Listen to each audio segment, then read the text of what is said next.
For thousands of years, the Olympian gods and the Titans have fought for supremacy. Today, we're settling that conflict once and for all. Zeus will lead the Olympians, Prometheus will command the Titans, and both sides will have to build powerful civilizations before eventually going to war. Only one can rule the world. Let's find out who wins. We're going to create our world and divide it in two equal sections. On one side, we have the Olympian gods, led by Zeus. To represent their intelligence and divine wisdom, I've genetically modified them to be more intelligent, ambitious, and skilled than ordinary humans. On the other side are the Titans, led by Prometheus. Unlike the Olympians, the Titans rely on raw power, resilience, and strength, so I've modified them to be far tougher and stronger than their rivals. Titans are going to start with numbers and as super giants. And the first thing Prometheus does is he falls in love. I guess he's not wasting any time.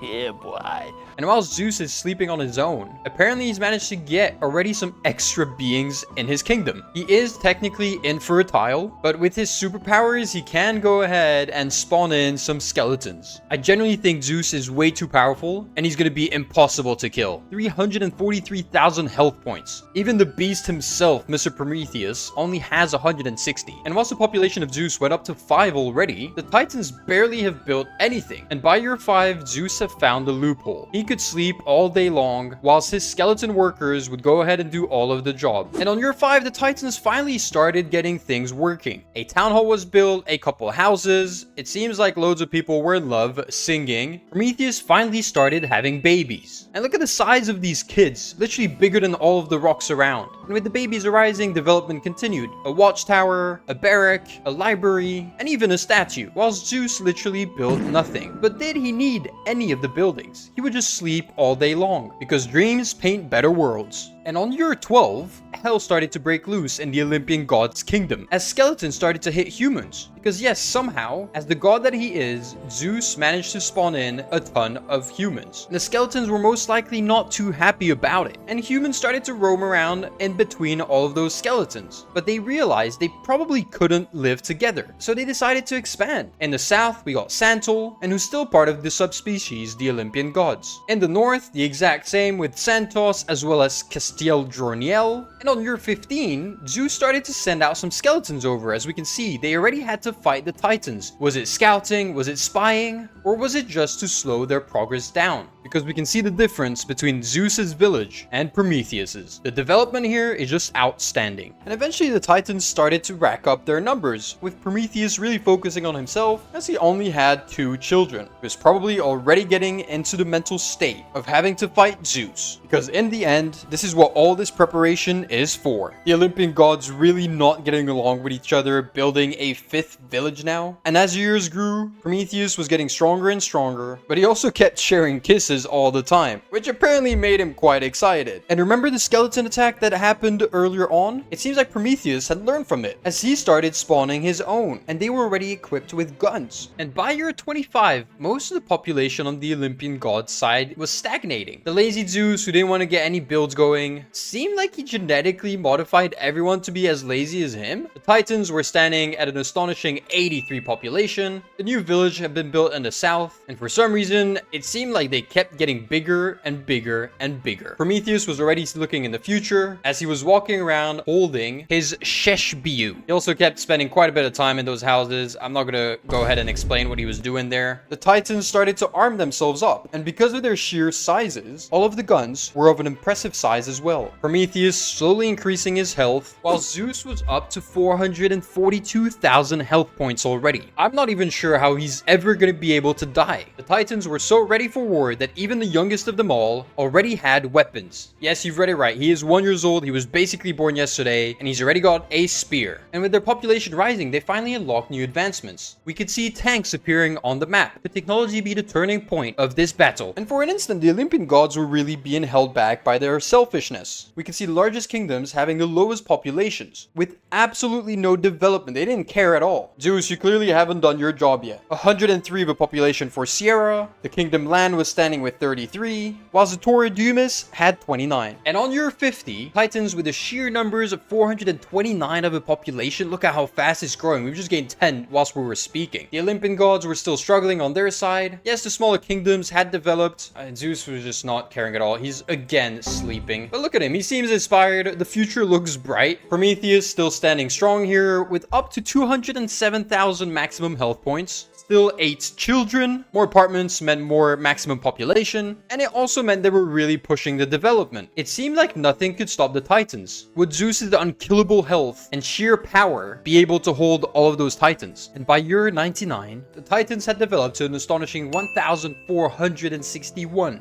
If we zoomed in, I don't even know how they have any space. I think there's a windmill here, but we can't even see the building. And Prometheus was just having the time of his life. 237,000 maximum health, as he just turned 116. The Olympian gods were still struggling in numbers. Zeus was again sleeping, but as his expressions kept on saying, he was confident. They kept attacking each other though between kingdoms. Don't really question why. The Sierra Kingdom, still with almost 150 of a population. These guys had developed a bit more. Castro Dronel, but maybe it's a little bit too late now. The Santos still taking up a majority of the space for absolutely no reason. Don't question why. It was year 100 though, and this meant it was time to take the wall down. So here we go, we just tear it apart. Nobody really understood what was happening. A couple Titans went further into the land. Exploration after exploration. But these weren't simple creatures. They were army leaders. And they had one objective. Take as much information as possible to go ahead and bring it back all the way to their king, Prometheus. They weren't afraid of anything. Look at the size difference. No one could ever hurt them. And as the Titans kept pushing further into the Olympians' border, the Olympian gods decided to form the Olympian Pact. This would reunite everyone from the Olympian god's side and bring them all under one banner. Not sure Zeus was going to be okay with this, but his mindset was probably just to use them up. The numbers make it scary though. The Olympian Pact is only standing with 460 of a population, whilst the Titans have almost 1,500. And on year 104, one of the Titan army leaders, Miss Magella, got angry and started shooting at some skeletons. It wasn't war yet, but we could feel tensions arising, and this is where Prometheus came in. He wanted to check up himself what was going on, talking respectfully. And as Prometheus tried to make his peace, war completely erupted. Fights were happening all along the borders, and even though the Titans had numbers and size, it seemed like the Olympian gods were technologically more advanced. The fires kept spreading, taking down all of the Titans' builds. Even their tanks would fall into pieces. Prometheus kept being on the front line. I can't even see him right now. Zeus didn't really care too much about the borders yet. After years of struggling, he finally had a town hall and even a barrack, and a couple Titans tried to come in to steal it. His kills were racking up, already going up to 23, and he was taking down Titan after Titan. And in the glimpse of an eye, numbers didn't seem to matter anymore. The Olympian Pact barely had lost anyone, standing on almost 500, whilst the Titans had fallen to 1,100, and numerous pushes in the south going through all of their builds. Through all these years, Zeus didn't want to expand the development of his kingdom. He was only here to train his armies, and as the years went by, it seemed like numbers was not an issue anymore. It was all about the skills learned in combat. Remember all these wars that had internally happened? All along, Zeus had planned those. It was preparation for what was to come. 10 years into the war, Prometheus still on his 5 kills. Yes, his health was holding up, but if he was to eventually fight the god himself, Zeus, without his army, he would never stand a chance. And on year 113, Prometheus ordered everyone to start focusing Zeus. He realized one thing: what was holding all of the Olympians together was the god himself. But Zeus was smarter than that. He was more tactical, more strategic, and he was resistant to everything. He would occasionally get stunned, but it was just tactical resting. And as the Titans' numbers were falling down, Prometheus realized it was time. Now or never, the fight has to happen. He upgraded his weapon and went in for the charges, but he was nowhere near as strong as Zeus. For once, we could say that size didn't matter at all. Prometheus' health kept falling, but he was starting to be dangerous. A large encirclement happened. He was getting hit from all sides. Zeus had made sure he couldn't get back to his army. Strategically perfect, Prometheus was just burning down under the fire. And on year 117, Prometheus' body went to ashes. It was the end of Prometheus' dynasty. And as the Titans were falling down to barely 400 of a population, Zeus, still sitting on max health, realized it was maybe just time to sit back, relax, and enjoy the demolition. And in a glimpse of an eye, the Titans completely disappeared. While Prometheus invested heavily into expanding, developing his civilization and just himself, Zeus spent centuries creating elite warriors and preparing for the inevitable conflict. And when that conflict finally came, experience proved more valuable than development. And in the end, the Olympian gods were the ones left standing. And for this time, that was enough.